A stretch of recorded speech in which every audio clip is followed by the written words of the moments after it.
तो स्टूडेंट्स अभी तक हम लोगों ने सीमेंट की कंपोजिशन को पढ़ा था इन डिटेल और ये जाना था कि जो सीमेंट बनाने के लिए जो इंग्रेडिएंट्स चाहिए होते हैं उनका परसेंटेज कितना होता है और उन सब का क्या यूज़ होता है इन सीमेंट। अब हम पढ़ने वाले हैं वोक्स कंपाउंड के बारे में कि वो कंपाउंड क्या होता है, उसका फंक्शन क्या होता है। तो एक बार मैं आपको रिवाइज करा दूं अभी तक हम लोगों ने क्या पढ़ा था, जो लोग कल नहीं थे। तो ये हम लोगों ने जाना था कि सीमेंट में दो मेन इंग्रेडिएंट्स होते हैं, दो ही होते हैं, argillaceous materials and second one is calcareous. Calcareous का मतलब इसमें कैल्शियम की मात्रा ज़्यादा होती है, वो 80% होता है। और आर्गिलिशियस में जिसमें क्ले की मात्रा ज़्यादा होती है, या फिर lime sorry silica, alumina, iron oxide, मैग्नीशियस, सारी चीज़ें होती हैं आर्गिलिशियस में। तो 20 पार्ट हम लोग आर्गिलिशियस मटेरियल कर लेते हैं और 80 पार्ट्स क्या लेते हैं, कैलकेरियस। उन दोनों को मिक्स करते हैं तो क्या बनता है, सीमेंट का हमारा रॉ मिक्स प्रिपेयर होता है। यहाँ पे मैंने कुछ एग्जांपल बताए थे आपको। आर्जिलिशियस का जो एग्जांपल है slate, shale, clay, blast furnace slag etcetera. Similarly calcareous का एग्जांपल बताया था limestone, limestone, chalk, marine shell, marl, cement rock. हो सकता है आपको ये क्लियर ना हो, इसलिए मैं बोल रहा हूँ ताकि आप सुन भी रहे हो साथ ही साथ। तो जब इनकी प्रोपोर्शनिंग करते हैं तो टोटल इसमें आप देखेंगे टोटल 9 इंग्रेडिएंट्स आ जाते हैं। फर्स्ट लाइम, इसका यूज इन डिटेल बता चुका हूँ मैं। सिलिका, एल्यूमिना, कैल्शियम सल्फेट जो कि जिप्सम के फॉर्म में होता है, कैल्शियम सल्फेट CaSO4.H2 यानी कि जिप्सम के फॉर्म में होता है। यहाँ कैल्शियम सल्फेट लिखा गया, रीजन है इसके पीछे, वो एक्सप्लेन करेंगे। Iron oxide, magnesia, sulphur trioxide, alkalis. और ये बताया था मैंने, सल्फर ट्राईऑक्साइड और अल्कलीज जो हैं ये मेनली रिस्पॉन्सिबल हैं अनडिजायरेबल प्रॉपर्टी के लिए। इनका सीमेंट में कोई यूज़ नहीं है, these are impart negative properties in the cement. But क्यों यूज़ करते हैं, क्योंकि जब इन सारे इंग्रेडिएंट्स को लेके आते हैं तो उनके साथ ये इनबिल्ट होते हैं, उनको हम अवॉइड नहीं कर सकते। इनका ये यहाँ पे मैंने रेंज लिख रखा था और ऑन एन एवरेज ये इतना होता है। ठीक है, सबका फंक्शन आपको बता रखा हूँ, फिर भी एक बार आपको दिखा देता हूँ, अगर जिसको लिखना हो नोट कर ले। तो ये है लाइन, ठीक है, इट कंट्रोल्स स्ट्रेंथ। आप पढ़ लीजिए, ये सारा कुछ ऑलरेडी हम पढ़ चुके हैं, एक्सप्लेन कर चुका हूँ डिटेल में। तो ये लाइन का फंक्शन हो गया। दूसरा, सिलिका क्या करता है सीमेंट में, उसकी एक्सप्लेनेशन यहाँ पे है। सिलिका, दिस फॉर सिलिका, लिख देता हूँ मैं यहाँ पे सिलिका। ये सिलिका के बारे में पूरा कुछ है, ये लाइन वाला था, आप पॉज करके लिख सकते हैं। नेक्स्ट, एल्यूमिना का जो है वो यहाँ पे मैंने आपको समझाया था। उसके बाद कैल्शियम सल्फेट जिसको जिप्सम के फॉर्म में मिलाते हैं, उसका फंडा मैंने यहाँ एक्सप्लेन किया हुआ है। तो मैं जूम इन कर दे रहा हूँ ताकि आप लोग लिख पाएँ। ये हो गया कैल्शियम सल्फेट। और नेक्स्ट आयरन ऑक्साइड। तो आयरन ऑक्साइड कलर के साथ साथ बहुत इंपॉर्टेंट इंग्रेडिएंट है। कलर के अलावा इसकी जो सबसे important property that is it also impart hardness and strength to the cement by fusing the lime and silica together while burning. अगर आयरन ऑक्साइड सीमेंट के इंग्रेडिएंट में नहीं होगा तो कलर अगर ना आए तो कोई दिक्कत नहीं है, बट अगर लाइम में सिलिका फ्यूज नहीं होगा तो वोक्स कंपाउंड नहीं बन पाएंगे। That's why this is very important ingredient for the cement manufacturing. ठीक है, ये आयरन ऑक्साइड हो गया। ये आपका हो गया मैग्नीशिया, कलर भी देता है, साथ साथ इसमें एक और प्रॉपर्टी है, it is present in excess to make, if it is present in excess it make cement unsound. ये एक डिमेरिट है और एक कलर और हार्डनेस प्रोवाइड करता है। नेक्स्ट आते हैं सल्फर ट्राईऑक्साइड। तो इसकी कोई पॉजिटिव बात नहीं, पूरा नेगेटिव है, it is responsible for unsoundness. Alkalis, ये सारा कुछ इफ्लोरेसेंस के लिए रिस्पॉन्सिबल है। तो इन डिटेल सारा कुछ मैंने डिस्कस किया हुआ है। आज जो हमको पढ़ना है हम उस पर चलते हैं सीधे। तो यहाँ से जो ये रॉ मटेरियल्स थे इनको मिल में डाल करके क्रश कर लिया जाता है। ठीक है, क्रश होने के बाद एक सीलो होता है या फिर एक स्टोरेज टैंक होता है जिसमें क्रश्ड रॉ मटेरियल्स पड़े होते हैं। उसके बाद इन सबको चार्ज करते हैं रोटरी किलन में, या फिर कह सकते हैं इनको रोटरी किलन में डाला जाता है जहाँ पे इनकी बर्निंग होती है और फिर आगे जाकर के एक कॉम्प्लेक्स केमिकल कंपाउंड बनाते हैं जिसको कहा जाता है क्लिंकर्स या फिर वोक्स कंपाउंड या वोगस कंपाउंड। तो ये डायग्राम है, लाइन डायग्राम है for rotary kiln. In real अगर रोटरी किलन को देखना चाहते हैं तो वो कुछ ऐसा होता है, this is the rotary kiln. ठीक है, तो इसी का लाइन डायग्राम मैंने बनाया है और इसके बारे में हम जानेंगे कि पहले कौन सा वो कंपाउंड बनता है और कितना परसेंटेज होता है, किस वो कंपाउंड का क्या फंक्शन होता है सीमेंट में। तो इसी किलन का, रोटरी का मतलब रोटेट करते रहता है, उसका ये लाइन डायग्राम है। तो अगर इसको देखें आप ध्यान से, तो यहाँ से रॉ मटेरियल एंटर कर रहा है और यहाँ से फ्लेम है, मतलब यहाँ से बर्निंग को बताया जा रहा है, यहाँ पे फ्लेम है। तो फ्लेम के जस्ट आगे मैक्सिमम टेम्परेचर होगा और इसके पीछे टेम्परेचर कम होगा, तो ये हो गया कूलिंग जोन, ठीक है, क्योंकि देखिए फ्लेम के पीछे है कूलिंग जोन। तो इसमें टोटल 4 जोन है। First is dehydration zone, calcination zone, clinkering zone, आप देख सकते हैं clinkering zone, and then last is cooling zone. आप ऐसे मत सोचिएगा कि इधर से इधर टेम्परेचर बढ़ता जा रहा है तो यहाँ तो और ज़्यादा होना चाहिए, इसलिए मैंने आपको यहाँ बता दिया फ्लेम इधर है ना कि इधर है, तो ये कूलिंग जोन हो गया। और सबका टेम्परेचर रेंज दे रखा है 50 डिग्री से 600 डिग्री सेंटीग्रेड तक क्या होता है डिहाइड्रेशन जोन, 600 से 1350 यानी 1350 तक क्या होता है कैल्सिनेशन जोन, और 1350 से 1450 तक क्या होता है क्लिंकरिंग जोन। उसके बाद क्या हो जाता है कूलिंग जोन, फिर टेम्परेचर उधर क्या हो जाता है कम हो जाता है। अब इसमें क्वेश्चन आ सकता है सीमेंट कितने टेम्परेचर पे बनता है, तो ऑब्वियस ही बात है प्रोसेस पे डिपेंड करता है whether it is dry process और द वेट प्रोसेस, लेकिन फिर भी आप याद कर सकते हैं 1400 से 1600 के बीच में सीमेंट बन जाता है, ठीक है। क्यों रेंज बताया मैंने, बिकॉज ऑफ 2 प्रोसेसेस हो सकते हैं, first one is the dry process, second one is the wet process, process पे डिपेंड करता है, तो रेंज याद रखिए आप, ठीक है। तो डिहाइड्रेशन जोन को पहले देखते हैं। यहाँ से आपने रॉ मटेरियल इंटर किया, इस वाले चैम्बर से रॉ मटेरियल यहाँ गया, तो सबसे पहले रॉ मटेरियल में कुछ मॉइस्चर कंटेंट तो होगा, तो मॉइस्चर कंटेंट बाहर निकल जाएगा, मतलब पहले वाटर फ्री हो जाएगा। कितने टेम्परेचर पे, आप सबको तो पता ही है वाटर कितने पे इवेपोरेट हो जाता है, 100 पे बॉईल करता है, तो 100 डिग्री के आसपास समवेयर हेयर। जैसे रॉ मटेरियल आगे जाएगा सबसे पहले क्या बाहर निकलेगा वाटर, फिर क्ले का डिकम्पोजिशन होगा।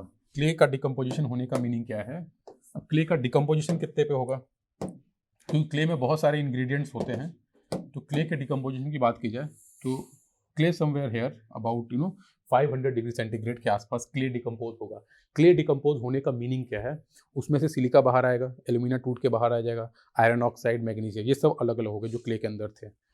नेक्स्ट, तो डिहाइड्रेशन जोन में 2 फंक्शन होता है, पहले वाटर इवेपोरेट होता है फ्री हो जाता है, दूसरा क्ले डिकम्पोज कर जाता है, मतलब वो सारे इंग्रेडिएंट्स में टूट जाता है। फिर जब रॉ मटेरियल आगे चलता है यानी कि टेम्परेचर जब बढ़ता है, तो जैसे ही कैल्सिनेशन जोन में एंटर होता है, कैल्सिनेशन जोन में एंटर होते हैं, यहाँ पे 4 चीज़ें होती हैं, आप देख सकते हैं, इसको मैं जूम कर देता हूँ ताकि आपको चीज़ें समझ में आएगा।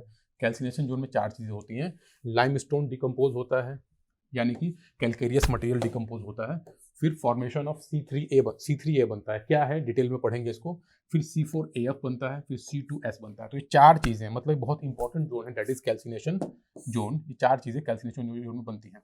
कैल्सिनेशन जोन का टेम्परेचर रेंज कितना है, 600 डिग्री सेंटीग्रेड से 1350 डिग्री सेंटीग्रेड।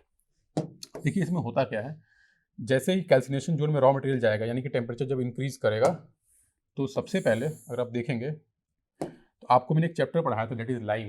तो लाइम में आपको क्या बताया था कि जब कैल्शियम कार्बोनेट यानी कि CaCO3 का कैल्सिनेशन करते हैं, मतलब उसको गर्म करते हैं 600 डिग्री से 800 डिग्री सेंटीग्रेड पे, तो जो लाइम स्टोन है यानी कि जो कैल्शियम कार्बोनेट है वो टूट जाता है किसमें, लाइम में।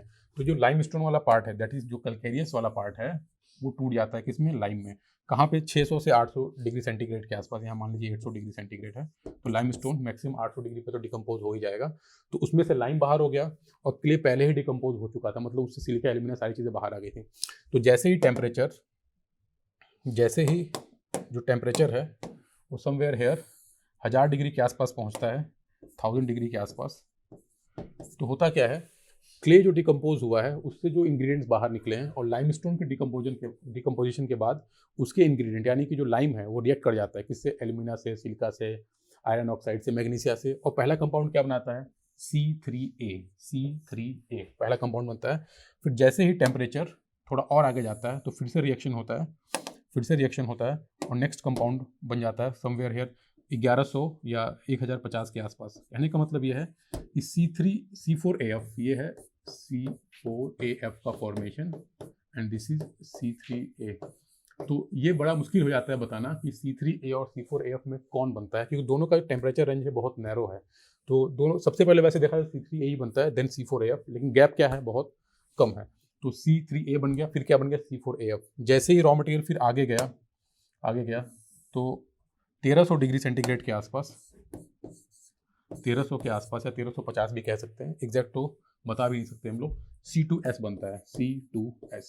ओके, से फॉर एग्जांपल अगर अपन 1350 के बाद ही इन रॉ मटेरियल को बाहर निकाल दिया, सीमेंट बनेगी ही नहीं, क्योंकि एक सबसे important ingredient that is C3S वो तो अभी बना ही नहीं है। उसको बनने के लिए टेम्परेचर कितना चाहिए अगर आप देखेंगे तो 1450 के आसपास टेम्परेचर, या 1420 या 1425 कह देते हैं, इसके समवेयर इस टेम्परेचर के आसपास क्या बनता है, C3S।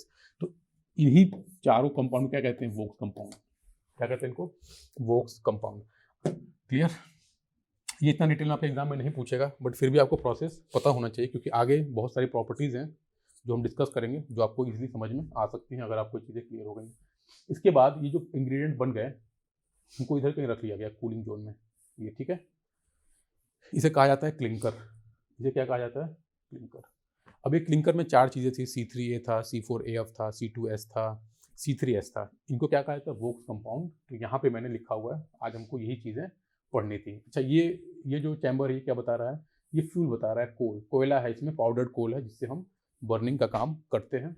अगर आपको वाइट सीमेंट बनानी है, अगर वाइट सीमेंट बनानी है तो हाँ, कोयले की बजाय क्या यूज़ करना पड़ेगा, ऑयल एज अ फ्यूल। क्योंकि जब कोयले से चीज़ें बनती हैं तो उसमें डार्कनेस आ जाती है, ग्रे कलर का आ जाता है। अदरवाइज अगर आपको कलरलेस सीमेंट बनानी है तो उसमें जितने भी कलरिंग कंपाउंड है उनको निकाल करके इनकी बर्निंग किस पे करनी होती है, ऑयल फुल पे, सो दैट फ्लेम की वजह से उसमें डिकलराइजेशन ना आए।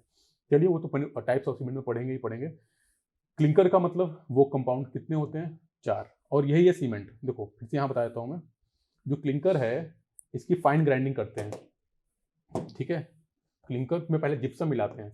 जिप्सम का फॉर्मूला क्या होता है, CaSO4.2H2O।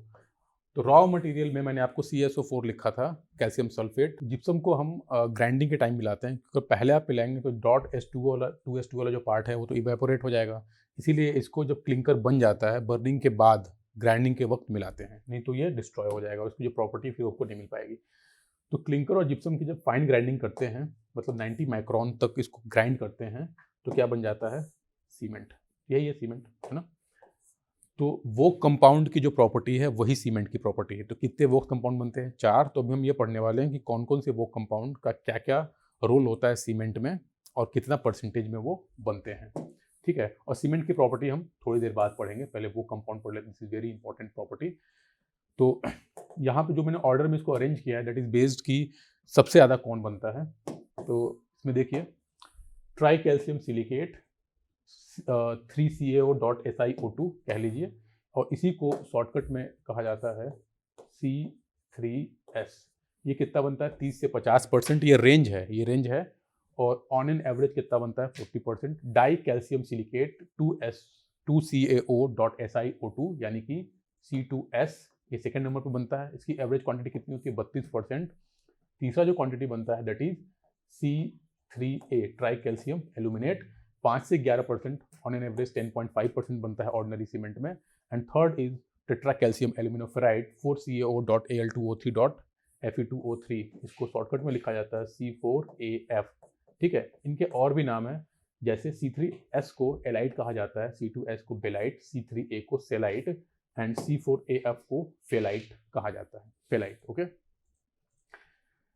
अगर इसका फंक्शन अगर मैं आपको ना बताऊं तो भी आप कुछ बेसिक आइडिया, अगर बेसिक अंडरस्टैंडिंग है, रॉ मटेरियल जब आपको मैंने पढ़ाया था तो सिलिका का क्या फंक्शन है, एल्यूमिना का क्या फंक्शन है, लाइम का क्या फंक्शन है, तो आपको चीज़ें समझ में आ जाएंगी। देखिए कैसे, ये जो पहला इंग्रेडिएंट है इसमें सिलिका दिख रहा है, दूसरे में भी सिलिका दिख रहा है कि नहीं, और सिलिका किसके लिए रिस्पॉन्सिबल होता है, रॉ मटेरियल में पढ़ाया था, दैट इज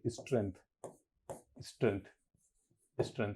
तो एक बात समझ में आ जाती है कि ये दोनों किसके लिए रिस्पॉन्सिबल हो सकते हैं, स्ट्रेंथ के लिए। एक रफ आइडिया तो लगा ही सकते हैं ना, बिकॉज इसमें क्या है, सिलिका है, लाइम तो सब में ही कॉमन है। अच्छा, इसमें आपको एल्यूमिना दिख रहा है Al2O3, इसमें भी एल्यूमिना दिख रहा है कि नहीं। जब रॉ मटेरियल पढ़ाया था तो उसमें क्या बताया था, एल्यूमिना किसके लिए रिस्पॉन्सिबल होता है, सेटिंग टाइम के लिए, सेटिंग टाइम के लिए। तो सीमेंट की दो सबसे इंपॉर्टेंट रिक्वायरमेंट होती है, first one is the strength and second one is the setting time.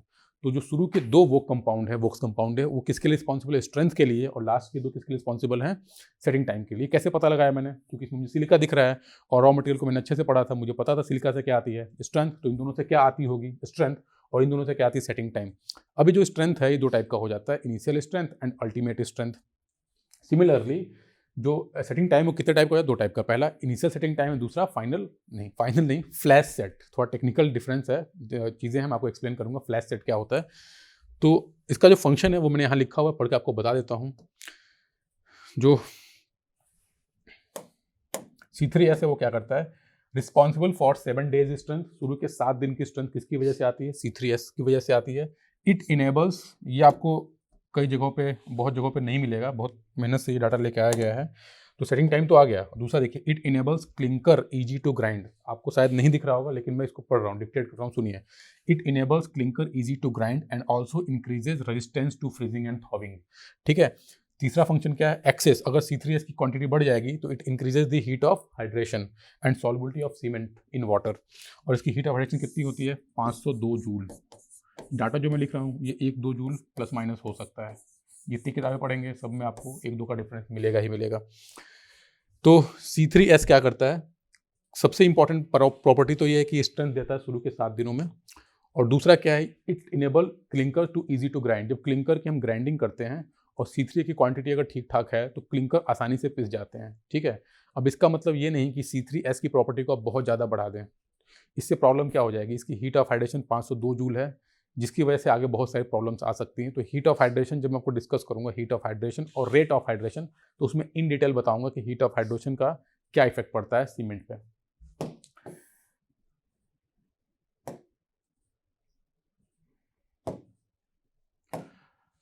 अब आते हैं second, that is C2S। C2S देखिए, it is responsible for ultimate strength of the cement at early age less than a month. C2S has little influence on strength and hardness.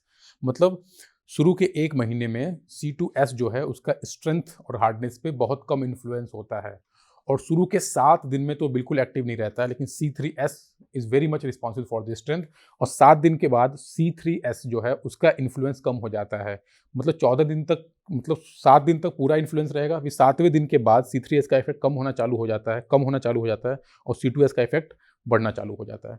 लेकिन C2S 1 महीने तक उतना ज़्यादा effective नहीं रह पाता, 28 days तक उतना इफेक्टिव नहीं रह पाता। 28 डेज के बाद ये बहुत अच्छी स्ट्रेंथ देता है, जिसको हम अल्टीमेट स्ट्रेंथ कहते हैं।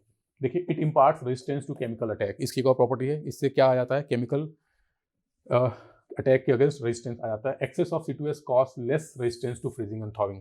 देखो, C3S की वजह से फ्रीजिंग एंड थॉविंग के अगेंस्ट रेजिस्टेंस अच्छा आ रहा था, ज़्यादा आ रहा था, लेकिन C2S की वजह से फ्रीजिंग एंड थॉविंग का रेजिस्टेंस कम हो जाता है। तो हमको ये सोचना पड़ेगा कि इस जो हम सीमेंट बनाने वाले हैं उसको कहाँ यूज़ करने वाले हैं। तो अगर कोल्ड क्लाइमेटिक कंडीशंस हैं, जैसा कि आपके सिलेबस में भी है, तो एक ऐसा सीमेंट यूज़ करें जहाँ पे फ्रीजिंग और थॉविंग की रेजिस्टेंस ज़्यादा हो। दैट मीन्स उसमें C3 की मात्रा क्या करनी पड़ेगी, ज़्यादा। तो अगर वो कंपाउंड का बेसिक फंडा आपको पता है, तो जो टाइप्स ऑफ सीमेंट आप पढ़ेंगे उसमें क्या होता क्या है, जो वो कंपाउंड है उनकी परसेंटेज को अगर कम ज़्यादा कर देते हैं या फिर कुछ स्पेशल इंग्रेडिएंट्स ऐड कर देते हैं तो सीमेंट का नाम बदल जाता है और क्वालिटी बदल जाती है। इस वजह से जो वो कंपाउंड के फंक्शन है बहुत इंपॉर्टेंट, उसको ध्यान से सुनिए। और इसका हीट ऑफ हाइड्रेशन देखिए 260 जूल पर ग्राम होता है। फिर से कह रहा हूँ, ये जो वैल्यूज लिख रखा हूँ मैं, 1-2 जूल वेरी हो सकता है अगर आप अलग अलग बुक्स को फॉलो करते हैं। नेक्स्ट देखिए, that is C3A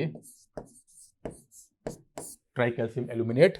It is most responsible for initial setting time by rapidly reacting with water. ठीक है, ये बहुत इंपॉर्टेंट है सेटिंग टाइम के लिए। Initial raising of C3A content reduces the setting time. अगर C3A की कंटेंट को आप बढ़ा दोगे, सेटिंग टाइम क्या हो जाएगा, कम हो जाएगा। कहने का मतलब, अगर सीमेंट में आप वाटर मिलाते हैं तो धीरे धीरे सीमेंट और वाटर का रिएक्शन होता है, जिसको बोलते हैं हाइड्रेशन रिएक्शन, और सीमेंट हार्ड होना चालू हो जाता है। लेकिन अगर C3A की मात्रा ज़्यादा हो जाएगी तो सीमेंट जल्दी हार्ड हो जाएगा, जिसकी वजह से आप उसको यूज़ नहीं कर पाएंगे। तो ये बात इसमें लिखी हुई है। Weakened the resistance to sulphate attack and lowers the ultimate strength. तो इसकी मात्रा अगर ज़्यादा हो जाएगी तो अल्टीमेट स्ट्रेंथ कम हो जाएगी। हीट ऑफ हाइड्रेशन कितना होता है, 867, कहीं कहीं 865 भी लिखा आपको मिल सकता है। ये बात समझते हैं कि इससे अल्टीमेट स्ट्रेंथ कम हो जाती है। कारण क्या है, सबका कारण हीट ऑफ हाइड्रेशन ही है। तो एक बार मैं सबके हीट ऑफ हाइड्रेशन के बारे में बताऊंगा कि हीट ऑफ हाइड्रेशन के कम या ज़्यादा होने से क्या हो सकता है। तो आप ध्यान से पूरे लेक्चर को देखिएगा। यहाँ बस मैं पढ़ के बता रहा हूँ, एक्सप्लेनेशन मैं तभी दे पाऊंगा जब आपको हीट ऑफ हाइड्रेशन का फंडा समझा दूंगा। सारी चीज़ें एक साथ तो बता नहीं सकते। C4AF देखिए, it is responsible for flash set. देखिए, फाइनल सेट नहीं, क्या है, फ्लैश सेट। ये क्या होता है, वो भी किस पर डिपेंड करता है, हीट ऑफ हाइड्रेशन में। कितनी होती है, 419 जूल पर ग्राम, कहीं कहीं 420 भी दिया रहता है। Excess of C4A content reduces the strength. तो ये इनके फंक्शन हो गए वोक्स कंपाउंड के, यानी कि सीमेंट का ही फंक्शन है। सीमेंट में 4 चीज़ें होती हैं, ठीक है। अब देखो, सीमेंट में पूरा कवर कर लेते हैं सीमेंट का, फिर और टेक्निकल डिटेल्स में जाएंगे। सीमेंट में जब आप वाटर मिलाओगे तो क्या बनता है, पेस्ट। अब एक प्रश्न आता है कि सीमेंट में कितना पानी मिलाना चाहिए, सीमेंट में कितना पानी ऐड करें कि C4AF, C3A, C3S, C2S सबको हाइड्रेशन के लिए वाटर अवेलेबल हो सके। तो देखिए यहाँ लिखा हुआ है 23%, वैसे तो 22.5% एग्जैक्ट होता है, बट लॉसेस को कंसीडर करके about 23% requires to complete hydration of C3S and C2S। Mainly जो स्ट्रेंथ या हाइड्रेशन के लिए रिस्पॉन्सिबल होते हैं दैट इज C3S और C2S, क्योंकि इनका परसेंटेज ज़्यादा होता है। तो इनकी कंप्लीट हाइड्रेशन के लिए कितना पानी मिलाना पड़ता है 23% बाई वेट। अगर आप 100 ग्राम सीमेंट लेते हैं तो 23 ग्राम क्या लेना पड़ेगा आपको, वाटर। तो इससे आपका सीमेंट क्या हो जाएगा, सारे केमिकल रिएक्शन हो जाएंगे। बट अगर जैसे ही सारे केमिकल रिएक्शन टेक प्लेस करेंगे, हो जाएंगे, सीमेंट में स्टिफनेस आ जाएगी, मतलब वो हार्डनेस की तरफ मूव कर जाएगा, जिसकी आप उसको यूज़ नहीं कर पाएंगे। तो यूज़ होने के लिए सीमेंट कैसा होना चाहिए, पेस्ट के फॉर्म में होना चाहिए। तो थोड़ा एक्स्ट्रा पानी मिलाना पड़ता है, जिसको कहते हैं, और कितना एक्स्ट्रा मिलाते हैं, 15% required for the gel preparation. तो अगर आप सीमेंट में 38% पानी मिलाते हैं बाई वेट, तो आप सीमेंट को यूज़ कर पाते हैं। इसमें आपको केमिकल रिएक्शन भी आ गया और जेल प्रिपरेशन भी आ गया। फिर जब सीमेंट में वाटर मिलाएंगे तो क्या बन जाएगा स्टूडेंट्स, ये बन जाएगा पेस्ट। Okay, paste. अब पेस्ट का मीनिंग क्या है, देखो सीमेंट भी एक केमिकल है, C3S C2S ये सारी चीज़ें, प्लस वाटर H2O। जब उन दोनों को मिलाते हैं तो एक केमिकल रिएक्शन होता है, जिसकी वजह से जो फाइनल कंपाउंड बनता है वो ये 4 चीज़ें बन जाती हैं सीमेंट में। 4, देखिए 4 चीज़ें बन जाती हैं। पहले बनता है एट्रिनगाइट, केमिकल फॉर्मूला ये है, ठीक है, ये 15 से 20% बनता है। फिर बनता है कैल्शियम सिलिकेट हाइड्रेट, ये सबसे ज़्यादा बनता है 50 से 60%। कैल्शियम हाइड्रोक्साइड CaOH का होल ट्वाइस 20 से 25%। और बनता है वॉइड, खाली जगह तो रहती रहती, कितनी बनती है 5 से 6%। देखिए ये हमारा कंसर्न नहीं है, ये मैंने क्यों लिखा है, ताकि मैं आपको एक बात बता सकूं। आप किसी भी केमिकल कंपाउंड में देख लीजिए, यहाँ पे लाइम दिख रहा है आपको, यहाँ पे भी लाइम दिख रहा है। ये लाइम कैसे है, जब इसको आप हीट करेंगे, मतलब जब आप सीमेंट को यूज़ कर लेंगे, जैसे टेम्परेचर बढ़ेगा H2O तो उड़ जाएगा, क्या बच जाएगा इसमें, CO2 उड़ जाएगा, और क्या बच जाएगा इसमें, CaO। यहाँ से भी लाइम बच जाएगा आगे चल करके। तो कहने का मतलब जैसे सीमेंट हार्ड हो जाएगी, अल्टीमेटली क्या बचेगा, लाइम, क्योंकि सब में लाइम की क्वांटिटी है। और ये लाइम क्या करेगा, एटमॉस्फेयर से CO2 एब्जॉर्ब करेगा और क्या बनाएगा, CaCO3। मतलब ये सारे केमिकल्स जब सीमेंट पेस्ट फॉर्म में रहेगा, जैसे से वाटर इवेपोरेट होता जाएगा तो कहाँ अप्रोच करेंगे, ये लाइम की तरफ, और लाइम एटमॉस्फेयर से CO2 एब्जॉर्ब करके क्या बनेगा, कैल्शियम कार्बोनेट CaCO3। कहने का मतलब लाइम से ज़्यादा इसकी स्ट्रेंथ होती है कि नहीं। तो जैसे जैसे समय बीतता जाएगा, जो कंक्रीट है और या फिर जो सीमेंट का मोटर है वो स्ट्रेंथ गेन करता जाएगा। कारण क्या है, रिवर्सिबल रिएक्शन आपको लाइम में पढ़ाया था, CaCO3 का जब कैल्सिनेशन कराया था तो क्या बना था, CaO प्लस H2O, ठीक है। और जब Ca और H2O मिलकर क्या बन जाता है, कैल्शियम हाइड्रोक्साइड, और जो हाइड्रोक्साइड का जो वाटर है जब इवेपोरेट हो जाता है तो फिर से क्या बन जाता है, CaCO3 by combining with CO2। तो ये बताने का पर्पज़ क्या था कि सीमेंट या कंक्रीट जो है वो समझता है स्ट्रेंथ कैसे गेन करता है, बिकॉज उसके अंदर का जो लाइम है वो एटमॉस्फेयर से CO2 एब्जॉर्ब करके कैल्शियम कार्बोनेट की तरफ अचीव करता है। तो ये पूरा था सीमेंट के बारे में। अब चलिए डिस्कस कर लेते हैं हीट ऑफ हाइड्रेशन, उसको समझना बहुत जरूरी है। Heat of hydration, heat of hydration, heat of hydration, इसको एक और नाम से जाना जाता है हीट ऑफ इवोल्यूशन।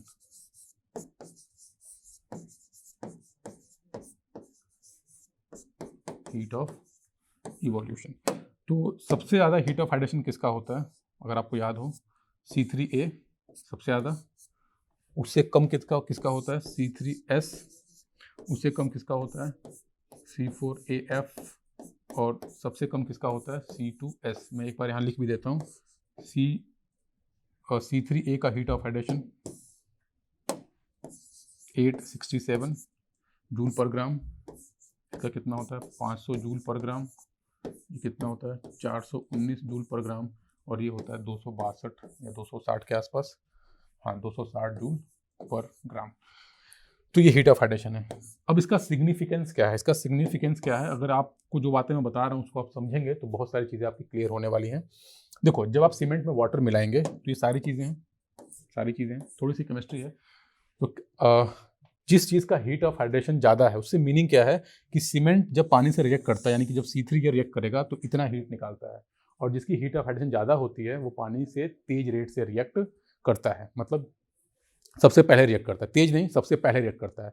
जब सीमेंट में पानी मिलाएंगे तो सबसे पहले रिएक्शन किसका होगा, C3A का, देन उसके बाद कौन रिएक्ट करेगा, C3S, देन C4AF और देन C2S, ठीक है। तो सबसे पहले रिएक्ट करता है। अब मान लो आपने C3A की क्वांटिटी बढ़ा दी, ज़्यादा कर दी, तो होगा क्या, ये पानी से रिएक्ट करके पानी को इवेपोरेट कर देगा। अब इसको वाटर कम मिलेगा, जब वाटर कम मिलेगा तो स्ट्रेंथ क्या हो जाएगी, कम, क्योंकि इससे क्या आता है स्ट्रेंथ, और इसको तो वाटर मिलेगा ही नहीं। तो इसी वजह से सबकी प्रोपोर्शनिंग हम ऐसे करते हैं कि सबको कुछ ना कुछ परसेंटेज ऑफ वाटर अवेलेबल रहे, सो दैट स्ट्रेंथ और सेटिंग टाइम हम दोनों को अच्छे से गवर्न कर सकें। अब मान लो मैं चाहता हूँ कि सीमेंट को रैपिडली सेटिंग बना दूं, तो C3A का क्वांटिटी अगर मैं बढ़ा दूंगा, C3A की क्वांटिटी अगर बढ़ा दूंगा मैं, तो पानी से रिएक्शन ये जल्दी कर लेगा, जिसकी वजह से सीमेंट जल्दी हार्ड हो जाएगा। अगर आपको मान लो सीमेंट को लो हीट सीमेंट बनाना है या फिर स्लो सेटिंग सीमेंट बनाना है, तो C2S सबसे लास्ट में रिएक्शन करता है ना पानी से, इसकी क्वांटिटी को बढ़ा दो, बहुत ज़्यादा बढ़ा दो। तो ये चीज़ें हैं जो गवर्न करती हैं। तो ये पेपर में क्वेश्चन आया हुआ है कि इसको अरेंज करो बढ़ते या घटते क्रम में हीट ऑफ हाइड्रेशन के। और एक और पैरामीटर होता है जो कि बहुत इंपॉर्टेंट है, that is rate of hydration, rate of hydration, rate of hydration या फिर रेट ऑफ इवोल्यूशन। स्टूडेंट्स कई बार इन दोनों में कंफ्यूज रहते हैं, इस वजह से मैं सोचा इसको बता दूं। इवोल्यूशन, देखो रेट ऑफ इवोल्यूशन का मीनिंग क्या है। C3A वाटर से रिएक्ट करके 867 जूल की हीट देता है, अच्छी बात है, बट ये 502 देता है, ये 419 है। एक होता है रेट, सबसे तेज रेट से हीट कौन देता है। प्रैक्टिकली अगर मैं आपसे ऐसे कहूँ, ये 867 का हीट देता है मान लो 2 घंटे में, और ये 502 जूल का हीट देता है आधे घंटे में, तो किसका रेट ज़्यादा हुआ, ये। इसका मतलब पानी से पहले तो रिएक्ट ये किया, लेकिन तेज रेट से कौन रिएक्ट कर रहा है, ये। तो उसी को बोलते हैं रेट ऑफ हाइड्रेशन। तो इसका एक्चुअल जो क्रम है वो ऐसे है, सबसे तेज रेट से कौन रिएक्ट करता है, C4AF and then C3A and then C3S और सबसे लास्ट में C2S। तो ये जो C4AF है, इसका रेट बहुत तेजी से है, मतलब ये पानी से रिएक्ट तो करता है, भले ही तीसरे नंबर पर रिएक्ट करता हो, लेकिन ये 419 एनर्जी सबसे जल्दी निकाल देता है। That's why this is responsible for flash set. I hope you got the concept of rate of hydration and heat of hydration. अभी बहुत सारी चीज़ें डिस्कस करनी है। आई होप जो भी चीज़ें मैंने आपको बता रखी हैं इसमें, इस पूरे डायग्राम के थ्रू, अगर आपको वो कंपाउंड का फंडा क्लियर है, तो नेक्स्ट टॉपिक हम पढ़ने वाले that is type of cement. तो उसमें आपको बहुत ज़्यादा एफर्ट नहीं करना पड़ेगा, और सीमेंट एक बार आपको समझ में आ गया तो कंक्रीट डेफिनेटली आप समझ लेंगे कि कंक्रीट की मेन सारी प्रॉपर्टी किस पे डिपेंड करती हैं, सीमेंट की प्रॉपर्टी पे। और अगर आपको कंक्रीट समझ में आ गया तो आरसीसी के जो बेसिक क्वेश्चन आपके एग्जाम में आएंगे, अगर सपोज आरसीसी से 10 क्वेश्चन आते हैं आपके प्री एग्जाम में, तो डेफिनेटली 7 क्वेश्चन आपके हो जाएंगे, क्योंकि हम लोग इसके बाद पीसीसी पढ़ेंगे, प्लेन सीमेंट कंक्रीट, जिसकी सारी प्रॉपर्टी किस पर डिपेंडेंट है, सीमेंट पे। तो आप इसको अच्छे से पढ़िए, सो दैट हम आगे कंक्रीट को अच्छे से समझ पाएँ। Thank you.